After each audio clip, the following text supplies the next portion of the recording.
കോഴിക്കോട് വലിയങ്ങാടിയിൽ ഉണ്ടായിട്ടുള്ള വലിയ അപകടത്തിന്റെ വാർത്തയിലേക്ക് തന്നെയാണ്. പ്രതിഷേധ പരമ്പര ഉണ്ടാകുന്നു നഗരത്തിൽ ഇപ്പോഴെന്നുള്ളതാണ്. നേരത്തെ BJP പ്രവർത്തകരുടെ പ്രതിഷേധമാണെങ്കിൽ ഇപ്പോൾ യൂത്ത് കോൺഗ്രസും പ്രതിഷേധവുമായി കോർപ്പറേഷനിലേക്ക് എത്തിയിരിക്കുകയാണ്. സെക്രട്ടറിയുടെ ഓഫീസിലാണ് യൂത്ത് കോൺഗ്രസിന്റെ പ്രതിഷേധം നടക്കുന്നത്. ഇംതിയാസ് കരീം വിവരങ്ങളുമായി ചേരുകയാണ്. ഇംതിയാസ്, നേരത്തെ വസീഫ് സംസാരിക്കുന്നത് നമ്മൾ കേട്ടു. ഡിവൈഎഫ്ഐ നേതാവ് വസീഫ് പറഞ്ഞത് ഈ കാലപ്പഴക്കം ചെന്ന കെട്ടിടങ്ങളെ പറ്റി പ്രതിപക്ഷ പാർട്ടികൾ ചോദ്യങ്ങളൊന്നും ഉയർത്തിയില്ല, രാഷ്ട്രീയ ആയുധമാക്കുന്നു എന്നുൾപ്പെടെയുള്ള പ്രതികരണമാണ് അദ്ദേഹം നടത്തിയത്. ഇത് രാഷ്ട്രീയ ആയുധമാക്കിയല്ല സംസാരിക്കുന്നത്. പക്ഷേ അതേ സമയത്ത് തന്നെ ഇത് സംഭവിച്ചിരിക്കുന്ന വലിയ വീഴ്ചയാണ്. ഇത് ആരെയും ഒരാളെയല്ല, കൂട്ടായി ഇതിനെ ആ തരത്തിൽ കാണുക എന്നൊക്കെ വസീഫ് പറയുമ്പോൾ ഉത്തരവാദിത്വത്തോടെ നഗരസഭ കോർപ്പറേഷൻ പ്രവർത്തിച്ചിരുന്നെങ്കിൽ ഇന്നിപ്പോൾ ഇങ്ങനൊരു അപകടം ദുരന്തം കാണേണ്ടി വരില്ലായിരുന്നു എന്നുള്ളതല്ല യാഥാർത്ഥ്യം.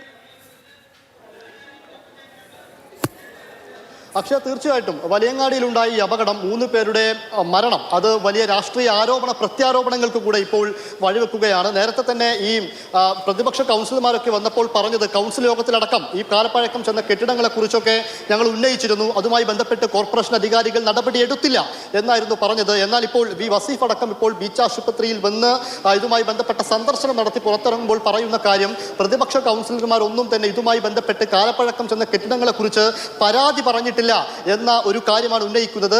അത് തീർത്തും ഇങ്ങനെ ഒരു അപകടം ഉണ്ടാകുമ്പോൾ രാഷ്ട്രീയ ആയുധമാക്കാൻ വേണ്ടി ചിലർ ശ്രമിക്കുന്നു, പ്രതിപക്ഷം ശ്രമിക്കുന്നു എന്ന ആരോപണം കൂടെ വസീഫ് മുന്നിൽ വെക്കുന്നുണ്ട്. അതോടൊപ്പം ഇത് ഗുരുതരമായ അപകടം തന്നെയാണ്, നടക്കാൻ പാടില്ലാത്തതാണ് എന്നൊരു കാര്യം കൂടെ തീർത്തും പറയുന്നുണ്ട്. ഇതിലിപ്പോൾ നേരത്തെ സൂചിപ്പിച്ചതുപോലെ തന്നെ 2 പേർ, അതായത് വിനോദ് കോയ, ഈ വിനോദിനെ നേരത്തെ തന്നെ പരിക്കേറ്റ് കോഴിക്കോട് മെഡിക്കൽ കോളേജിലേക്ക് മാറ്റിയിരുന്നു. അദ്ദേഹത്തിന്റെ ആരോഗ്യനില കുറച്ച് ഗുരുതരമാണ് എന്നാണ് ഡോക്ടർമാർ ഇപ്പോഴും പറയുന്നത്. നട്ടലിന് അല്പം പരിക്കുണ്ട് എന്ന് പറയുന്നു. അതോടൊപ്പം മറ്റൊരാളുടെ പരിക്ക് അത്ര ഗുരുതരമല്ല.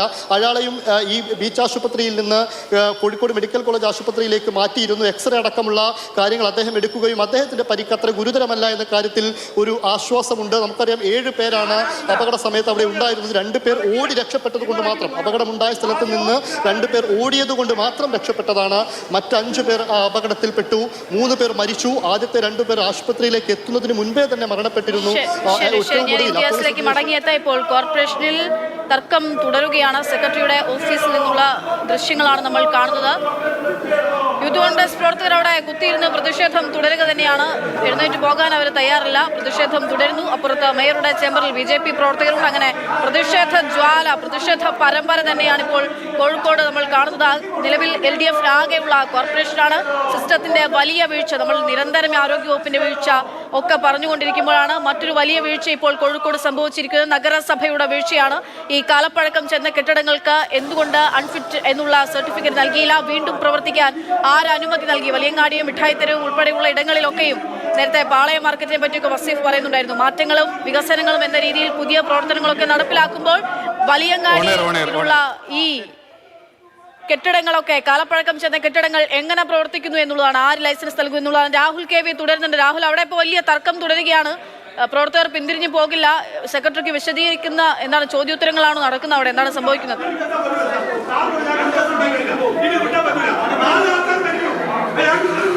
പക്ഷേ അതായത് 3 ആളുകളുടെ ജീവന് കോർപ്പറേഷൻ വ്യക്തമായ മറുപടി പറയണം എന്നാണ് യൂത്ത് കോൺഗ്രസ് ആവശ്യപ്പെടുന്നത്. കോർപ്പറേഷൻ സെക്രട്ടറിയുടെ പ്രതികരണം അല്പസമയം മുൻപ് നമ്മൾ കേട്ടതാണ്. 2024 തന്നെ ഈ കെട്ടിടം കാലപ്പഴക്കം ചെന്നതാണെന്ന് കോർപ്പറേഷൻ കണ്ടെത്തിയിരുന്നു. പിന്നീട് തുടർ നടപടികളിലേക്ക് ആരംഭിച്ചിരുന്നു എന്നാണ് സെക്രട്ടറി പറഞ്ഞത്. പക്ഷേ അവിടെ ഇപ്പോഴും ഈ വ്യാപാര സ്ഥാപനങ്ങളുടെ ഗോഡൗണുകളാണ് പ്രവർത്തിച്ചു വരുന്നത്. അത് ഒഴിവാക്കുന്നതിനുള്ള നടപടികൾ പക്ഷേ കോർപ്പറേഷൻ സ്വീകരിച്ചിരുന്നില്ല. അടുത്ത കൗൺസിലൊക്കെ അതുമായി ബന്ധപ്പെട്ട് നടപടികൾ സ്വീകരിക്കുന്നതിനുള്ള കാര്യങ്ങൾ പ്രാഥമികമായി ഉണ്ടായിരുന്നു എന്നാണ് സെക്രട്ടറി യൂത്ത് കോൺഗ്രസ് പ്രവർത്തകർക്ക് മറുപടിയായി നൽകിയിട്ടുള്ളത്. പക്ഷേ ഇപ്പോഴത്തെ കോർപ്പറേഷൻ സെക്രട്ടറി അധികകാലമായിട്ടില്ല ഇവിടെ ചാർജ് എടുത്തിട്ടും.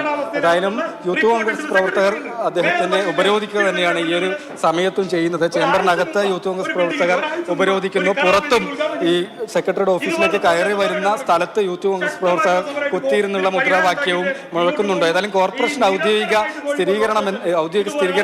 പ്രതികരണം എന്നത് കാലപ്പഴക്കം ചെന്ന കെട്ടിടം തന്നെയാണ്. കാലപ്പഴക്കം ചെന്ന കെട്ടിടങ്ങൾ പൊളിച്ചു നീക്കുന്നതിനുള്ള നടപടികൾ കോർപ്പറേഷൻ ആരംഭിച്ചിരുന്നു. അതിൽ ഉൾപ്പെടുന്ന കെട്ടിടം തന്നെയാണ്. 2024 അതായത് 2 വർഷം മുൻപ് തന്നെ കെട്ടിടം കാലപ്പഴക്കം ചെന്ന അൺഫിറ്റഡ് ആണെന്ന് കോർപ്പറേഷൻ കണ്ടെത്തിയിരുന്നു എന്നുകൂടി കോർപ്പറേഷൻ സെക്രട്ടറി ഔദ്യോഗികമായി സമ്മതിച്ചിരിക്കുകയാണ്. പ്രതിഷേധം ആളിക്കത്തുകയാണ്. പ്രതിഷേധിക്കുന്ന യൂത്ത് കോൺഗ്രസ് പ്രവർത്തകരെ പോലീസ് അറസ്റ്റ് ചെയ്ത് നീക്കുന്ന നടപടികളിലേക്ക് കടക്കുകയാണ്. പ്രവർത്തകരെ അറസ്റ്റ് ചെയ്ത നടപടികളിലേക്ക് കടക്കുകയാണ്. നേരത്തെ BJP പ്രവർത്തകരെ കുറെ പേരെ അറസ്റ്റ് ചെയ്ത് നീക്കിയിരുന്നു. ഇപ്പോൾ പോലീസുമായി കയർത്തുകയറുന്ന യൂത്ത് കോൺഗ്രസ് പ്രവർത്തകരെയാണ് നമ്മൾ കാണുന്നത്. നഗരസഭയുടെ വീഴ്ചയ്ക്കെതിരെ വലിയ പ്രതിഷേധം നടന്നുകൊണ്ടിരിക്കുകയാണ്.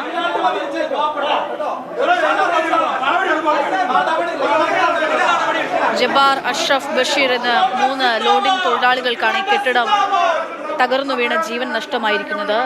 വളരെ ദാരുണമായിട്ടുള്ള സംഭവമാണ്. തീർത്തും നനച്ചിരിക്കാത്ത സമയത്ത് ജോലി കഴിഞ്ഞ് പണി കഴിഞ്ഞ് വിശ്രമിക്കുകയായിരുന്ന തൊഴിലാളികളുടെ ദേഹത്തേക്കാണ് ഈ കെട്ടിടം തകർന്നു വീണത്.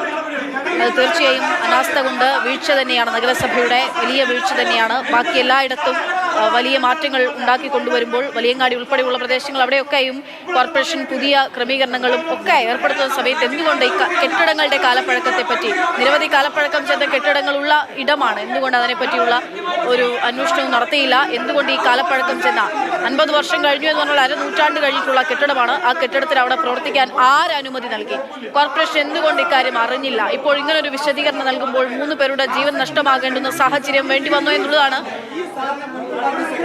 എന്തായാലും മേയറും സെക്രട്ടറിയും പറയുന്നതിലൊക്കെ പലതിലും വ്യത്യാസമൊക്കെ ഉണ്ടാകുന്നുണ്ട്. മേയർ പറയുന്നത് ഇതിൽ അൺഫിറ്റ് അല്ല എന്ന് പറയുമ്പോൾ സെക്രട്ടറി പറയുന്നത് കാലപ്പഴക്കം ചെന്നിട്ടുള്ള കെട്ടിടമാണ്, നിലവിൽ പുതുതായി ആരും ലൈസൻസ് നൽകിയിട്ടില്ല എന്നുള്ളതാണ്. അങ്ങനെ ലൈസൻസ് നൽകിയിട്ടില്ലെങ്കിൽ ഈ കെട്ടിടം പ്രവർത്തിക്കുമ്പോൾ ആ പ്രവർത്തനത്തെ തടയാൻ എന്തുകൊണ്ട് സാധിച്ചില്ല? അതിൽ ആരാണ് അവിടെ വീഴ്ച സംഭവിച്ച, ആരുടെ, ഏത് ഉദ്യോഗസ്ഥരുടെ ഭാഗത്തു നിന്നാണ് എന്നുള്ള ചോദ്യങ്ങളൊക്കെയാണ് ഉയരുന്നത്.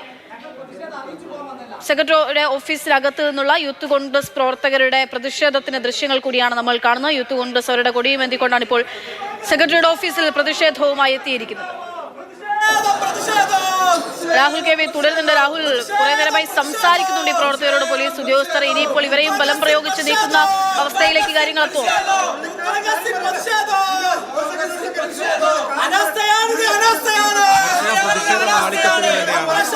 ഇപ്പോൾ സെക്രട്ടറിയുടെ ഓഫീസിനകത്ത് യൂത്ത് കോൺഗ്രസിന്റെ പ്രതിഷേധമാണ് നടന്നു വരുന്നത്. ചേംബറിൽ അല്പസമയം മുൻപ് രുടെ പ്രതിഷേധമുണ്ടായി. അവരെ പോലീസ് ഏറെ പാടുപെട്ട് ബലപ്രയോഗത്തിലൂടെ അറസ്റ്റ് ചെയ്ത് കോർപ്പറേഷൻ കെട്ടിടത്തിന് പുറത്തേക്ക് മാറ്റിയിട്ടുണ്ട്. അതായത് ഈ മൂന്ന് തൊഴിലാളികളുടെ മരണത്തിൽ ആരാണ് കൃത്യമായ ഉത്തരം മറുപടി നൽകുക, വ്യക്തമായ മറുപടി നൽകുക എന്ന ചോദ്യമാണ് യൂത്ത് കോൺഗ്രസ് നേതാക്കൾ ചോദിച്ചത്. സെക്രട്ടറിയുടെ പ്രതികരണം വന്നത് അൺഫിറ്റായ കെട്ടിടമാണ്, കാലപ്പഴക്കം ചെന്ന കെട്ടിടമാണെന്ന് 2024 തന്നെ കണ്ടെത്തിയതാണെന്നാണ്. ഇപ്പോൾ ഏതായാലും ആ പ്രവർത്തകരെ സെക്രട്ടറിയുടെ മുൻപിൽ കസേരയിലിരുന്ന് മുദ്രാവാക്യം വിളിച്ച് പ്രതിഷേധിക്കുന്ന കൊടുത്തോ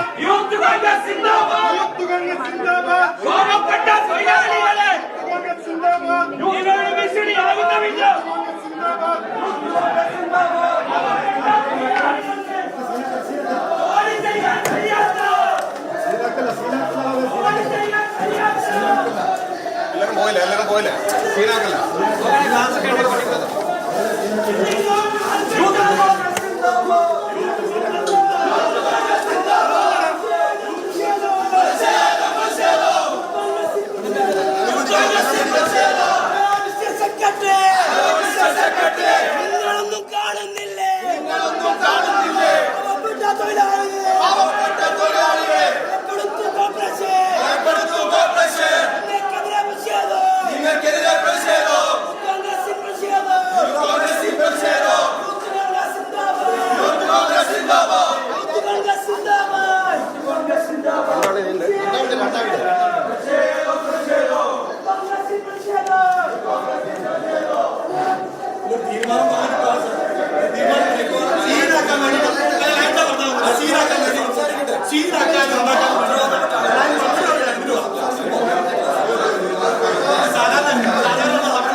അയാൾ പറഞ്ഞു